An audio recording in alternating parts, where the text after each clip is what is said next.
Be what you wish. Be what you believe. Radio Talk, Los Angeles, July 1951. Neville Goddard. A newspaperman related to me that our great scientist, Robert Millikan, once told him that he had set a goal for himself at an early age.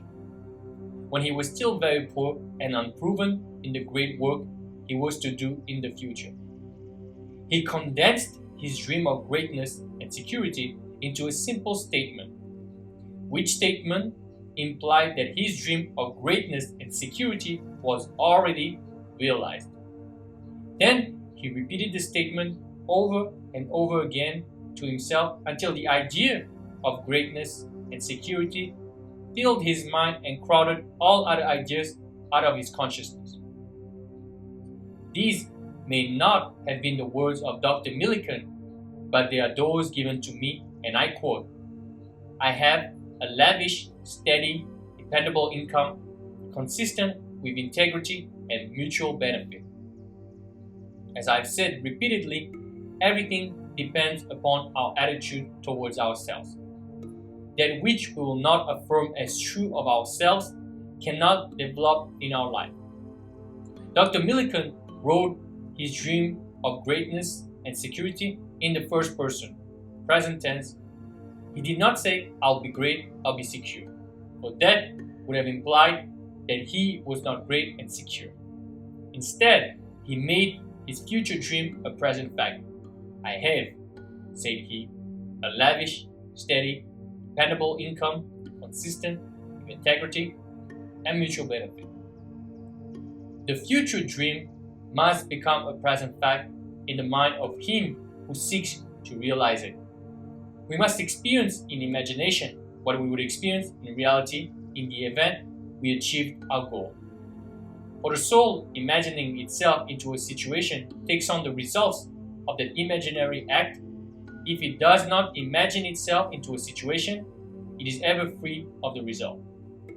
It is the purpose of this teaching to lift us to a higher state of consciousness, to stir the highest in us to confidence and self-assertion. For that which stirs the highest in us is our teacher and healer. The very first word of correction or cure is always arise. If we are to understand the reason for this constant command of the Bible to arise, we must recognize that the universe, understood internally, is an infinite series of levels, and man is what he is according to where he is in that series. As we are lifted up in consciousness, our world reshapes itself in harmony with the level to which we are lifted. He who rises from his prayer a better man, his prayer has been granted. To change the present state, we, like Dr. Millikan, must rise to a higher level of consciousness. This rise is accomplished by affirming that we are already that which we want to be, by assuming the feeling of the wish fulfilled. The drama of life is a psychological one, which we bring to pass by our attitudes rather than by our acts.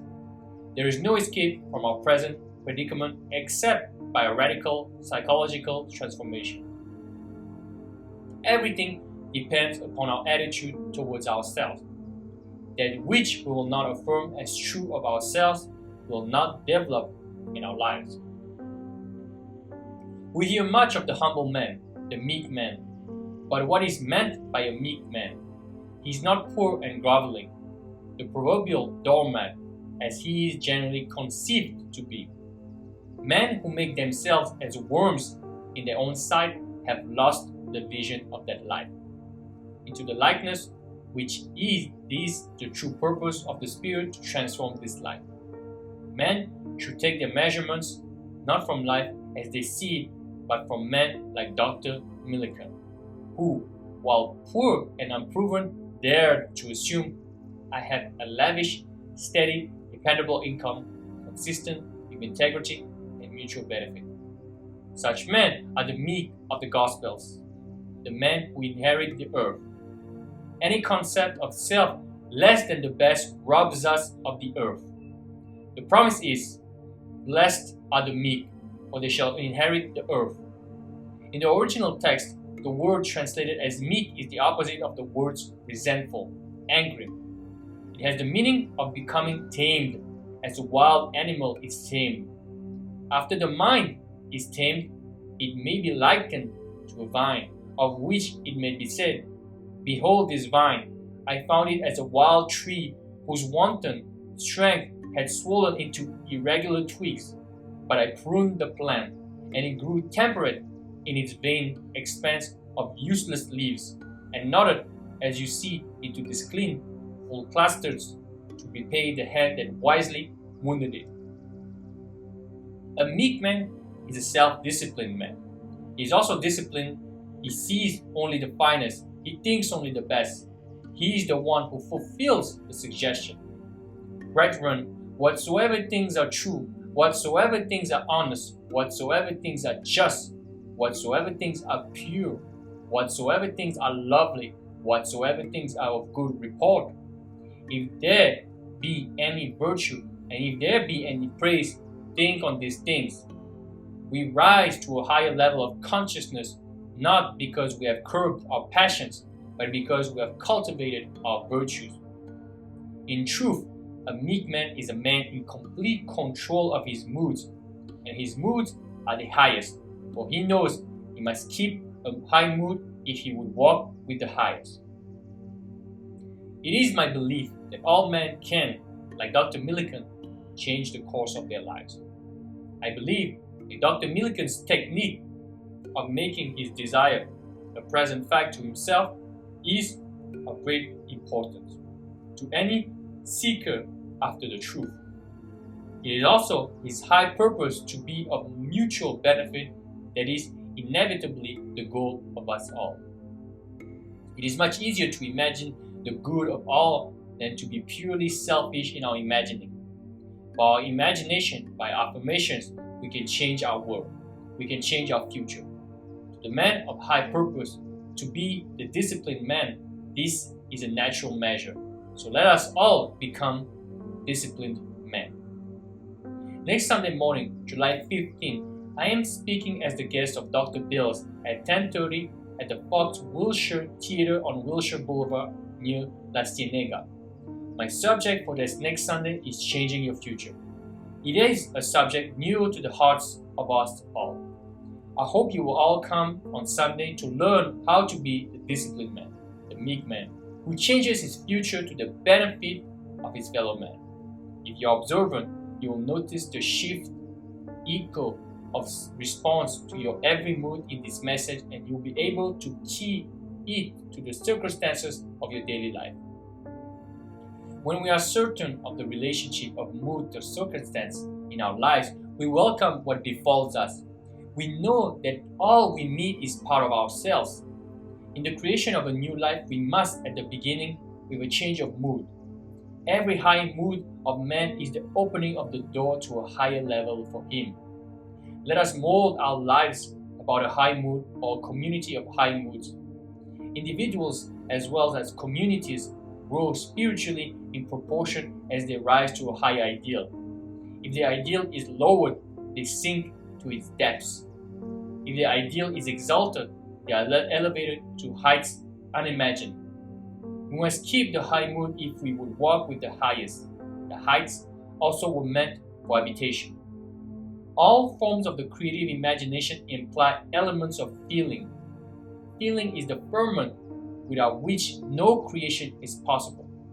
There is nothing wrong with our desire to transcend our present state. There would be no progress in this world were it not for man's dissatisfaction with himself. It is natural for us to seek a more beautiful personal life. It is right that we wish for greater understanding, greater health, greater security. It is stated in the 16th chapter of the Gospel of St. John, "Heretofore have ye asked for nothing in my name. Ask and ye shall receive, that your joy may be full." A spiritual revival is needed for mankind, but by spiritual revival I mean a true religious attitude, one in which each individual himself accepts the charge of embodying a new and higher value of himself as Dr. Millikan did. A nation can exhibit no greater wisdom in the mass than it generates in its units. For this reason, I have always preached self-help, knowing that if we strive passionately after this kind of self-help, that is, to embody a new and higher concept of ourselves, then all other kinds of help will be at our service. The ideal we serve and hope to achieve is ready for a new incarnation, but unless we offer it human parentage, it is incapable of birth. We must affirm that we are already that which we hope to be, and live as though we were, knowing, like Dr. Millikan, that our assumption, though false to the outer world, if persisted in, will harden into fact. The perfect man judges not after appearances, he judges righteously. He sees himself as others as he desires himself and them to be. He hears what he wants to hear. He sees and hears only the good. He knows the truth, and the truth sets him free and leads him to good. The truth shall set all mankind free. This is our spiritual revival. Character is largely the result of the direction and persistence of voluntary attention. Think truly, in thy thoughts shall the world's famine feed. Speak truly, and each word of thine shall be a fruitful seed. Live truly, and thy life shall be a great and noble creed.